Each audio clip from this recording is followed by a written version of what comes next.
Sugar test एक ऐसा test जो हमारे ब्लड में शुगर का लेवल चेक करता है। ये एक इतना बेसिक टेस्ट है कि हर डायबिटिक पेशेंट को इसके बारे में पता ही होना चाहिए। तो फ्रेंड्स, आज के इस वीडियो में हम डिस्कस करेंगे कि शुगर टेस्ट किन किन टाइप के होते हैं और इनको कराते समय किन किन बातों का ध्यान रखना चाहिए। और हम डिस्कस करेंगे कि घर पर कराए गए शुगर टेस्ट और लैब पर जाकर के कराए गए शुगर टेस्ट में क्या अंतर होता है। साथ ही साथ हम आपको बताएंगे कि शुगर टेस्ट की रिपोर्ट को कैसे रीड किया जाता है और इसकी नॉर्मल रेंज क्या होती है। और इस वीडियो में आप हमारे साथ एंड तक जरूर बने रहिएगा, क्योंकि हम डिस्कस करेंगे कि शुगर की वैल्यू फॉल्सली इंक्रीज या फॉल्सली डिक्रीज किन किन कंडीशंस में होती है। मतलब कि शुगर नहीं है तो भी आ जाता है और शुगर है तो भी कम आता है। तो friends, without further ado let's start. तो आइए डिस्कस करते हैं types of blood sugar test. First आता है हमारा फास्टिंग ब्लड शुगर। इसको FBS टेस्ट भी कहा जाता है। इसको कराने से पहले 8 से 10 घंटे की फास्टिंग जरूरी होती है। पानी आप पी सकते हैं, चाय बिस्कुट ऐसा कुछ भी नहीं खाना है, फीकी चाय भी नहीं पीनी है। दूसरा हमारा आता है पोस्ट पेरेंडियल ब्लड शुगर। इसे PPBS भी कहा जाता है। खाना खाने के एग्जैक्ट 2 घंटे बाद इसका ब्लड सैंपल देना होता है। थर्ड हमारा आता है रैंडम ब्लड शुगर। इसको RBS भी कहा जाता है। इस टेस्ट में आप ब्लड सैंपल किसी भी समय दे सकते हैं।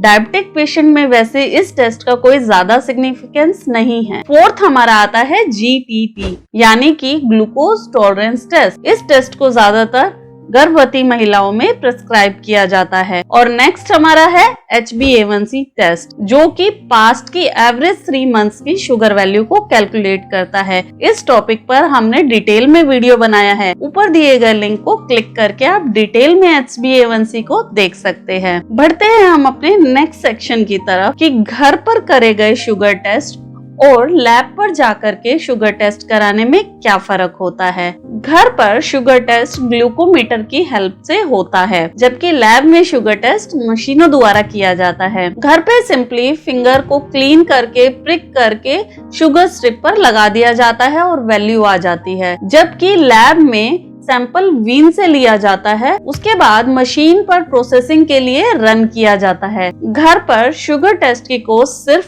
5 रुपीज पर टेस्ट पड़ती है, जबकि सेंटर में इसकी कॉस्ट 50 रुपीज पर टेस्ट पड़ती है। अब रही बात एक्यूरेसी की, तो ग्लूकोमीटर से जो टेस्ट करते हैं यानी कि जो घर पर टेस्ट करते हैं उसमें ±20 का डिफरेंस आता है। मतलब कि आपकी वैल्यू 20 मिलीग्राम पर डेसीलीटर, आपकी वैल्यू थोड़ी बढ़ी हुई कभी कभी या कम आ सकती है। लेकिन जो लैब पर जाकर के कराया गया टेस्ट है उसकी एक्यूरेसी काफी हाई होती है। लैब के रिजल्ट की एक्यूरेसी पर हम रिलाय कर सकते हैं। फिर है हमारा मॉनिटरिंग।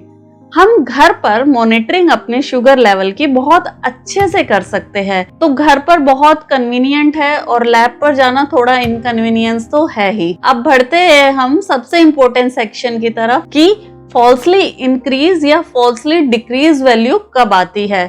फॉल्सली इंक्रीज यानी कि आपको ब्लड में शुगर लेवल कम है, उसके बाद भी ज्यादा आ जाता है। जब ब्लड में शुगर लेवल ज्यादा हो जाता है, इस कंडीशन को हाइपरग्लाइसीमिया कहा जाता है। तो आइए जानते हैं फॉल्सली इंक्रीज वैल्यू किन किन कंडीशंस में आती है। अगर आपने कुछ ज्यादा मीठा खा लिया है, स्ट्रेस है, इन्फेक्शन है, ब्रेन रिलेटेड कोई प्रॉब्लम है जैसे कोई ट्यूमर हो गया, स्ट्रोक हो गया, हार्ट रिलेटेड कोई प्रॉब्लम है जैसे BP हो गया, हार्ट फेलियर हो गया, हार्मोनल इम्बेलेंस के टाइम पे भी आपका शुगर बढ़ा हुआ आ सकता है, जैसे कि थायराइड कभी कभी इंक्रीज हो जाता है या फिर ग्रोथ हार्मोन इंक्रीज हो जाता है, तो उन केसेस में हो गया। बहुत लंबे टाइम से मेडिसिन चल रही है, स्पेशली स्टीरॉइड चल रही है, बहुत लंबे टाइम से बॉडी में इनएक्टिविटी है, चाहे रीजन कोई भी हो, कोई सर्जरी हुई है, फ्रैक्चर हुआ है, डॉक्टर ने बेड रेस्ट बताया है, तो इन केसेस में हमारी शुगर की value for the time being बढ़ती है। मतलब सिर्फ उसी दौरान बढ़ी हुई आएगी जब तक आपके साथ वो कंडीशन अप्लाई हो रही है। तो आइए अब जानते हैं हम फॉल्सली डिक्रीज वैल्यू कब आती है। मतलब कि आपको डायबिटीज है लेकिन फिर भी आपके ब्लड में शुगर की वैल्यू कम आ रही है।